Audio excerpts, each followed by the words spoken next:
अस्सलाम वालेकुम dear students. आज का जो हमारा लेक्चर 2 है वो है कार्बन एंड ऑक्सीजन साइकिल, जो कि कंटिन्यूएशन है chapter 1 ecology of level 8। Carbon cycle कैसे वर्क करता है, कार्बन साइकिल के क्या फ़ायदे होंगे, आज हम इस वीडियो के अंदर सीखेंगे। कार्बन डाइऑक्साइड जो है वो कार्बन डाइऑक्साइड की फॉर्म में एटमॉस्फेयर से आता है और फिर क्या होता है, प्लांट उसका एब्जॉर्ब कर रहे होते हैं, क्योंकि प्लांट की ग्रोथ के लिए कार्बन डाइऑक्साइड बहुत ज़्यादा इंपॉर्टेंट होती है। और ये उसके नतीजे में वो फोटोसिंथेसिस का प्रोसेस करके और सनलाइट को यूज़ करके ऑक्सीजन को रिलीज़ करते हैं। अब इसको क्या कहते हैं, एनिमल रेस्पिरेशन के दौरान दोबारा कार्बन डाइऑक्साइड वो रिलीज़ की जाती है। जब कंबशन होती है, ये डिकम्पोजिशन का प्रोसेस होता है, तो ये कार्बन डाइऑक्साइड दोबारा रिलीज़ होती है एनवायरनमेंट के अंदर और उस दौरान ऑक्सीजन का इस्तेमाल किया जाता है। ये होता है हमारे पास carbon cycle. Carbon and oxygen cycle जो कि टॉपिक है लेवल 8 की इकोलॉजी का। कार्बन और ऑक्सीजन है वो दो इंपॉर्टेंट एलिमेंट्स होते हैं जो कि बहुत इंपॉर्टेंट होते हैं लाइफ के लिए। अब इसकी दो फॉर्म में ये प्रेजेंट होते हैं एटमॉस्फेयर के अंदर, या तो कार्बन डाइऑक्साइड की फॉर्म में या ऑक्सीजन गैस की फॉर्म में ये प्रेजेंट होते हैं।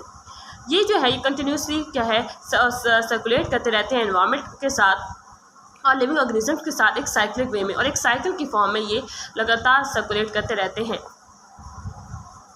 ये है हमारे पास ऑक्सीजन साइकिल।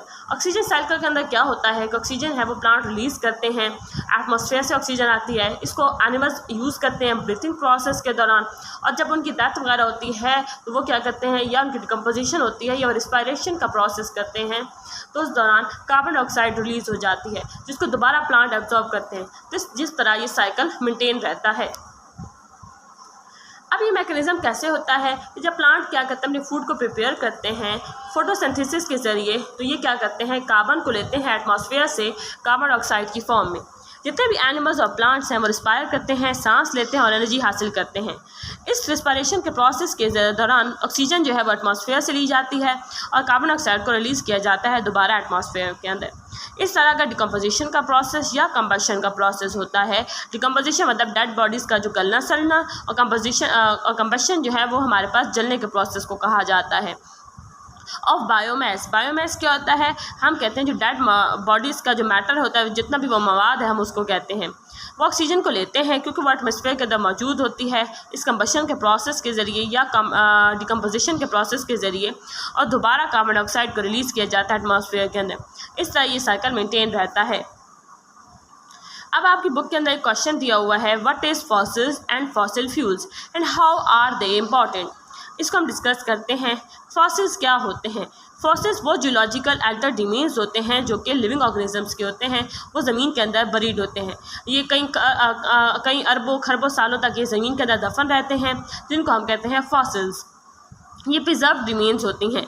फॉसिल फ्यूल्स वो होते हैं जो कि नतीजे में बनते हैं, ये हाइड्रोकार्बन्स के होते हैं और ये दो एलिमेंट से मिलकर बनते हैं, एक कार्बन और दूसरा हाइड्रोजन। फॉसिल फ्यूल्स क्या करते हैं, वो एनर्जी प्रोड्यूस करते हैं, हमें होम वगैरह में जो मिल रही होती हैं हीट की फॉर्म में। ये लार्ज पावर स्टेशन को चलाने में हेल्प करते हैं ताकि इलेक्ट्रिसिटी बन सके। इस तरह ये पावर इंजन्स को भी चलाने में मदद देते हैं। काफ़ी अरसे तक ज़मीन के अंदर दबे रहते हैं, प्रिजर्व फॉर्म में होते हैं, जिन्हें तब हम इन्हें फॉसिल्स कहते हैं। ये हमारे पास फॉसिल फ्यूल्स हैं। एक डायग्राम है, इसमें ये जो बर्निंग हो रही है, ये petroleum, diesel, natural gas, oil, ये सारे हमारे पास फॉसिल फ्यूल्स होते हैं। ये थी मेरी आज की वीडियो। अगर इसके रिलेटेड कोई भी क्वेश्चन हो तो आप मुझे इस कमेंट बॉक्स में कमेंट कर दें। Thanks for watching.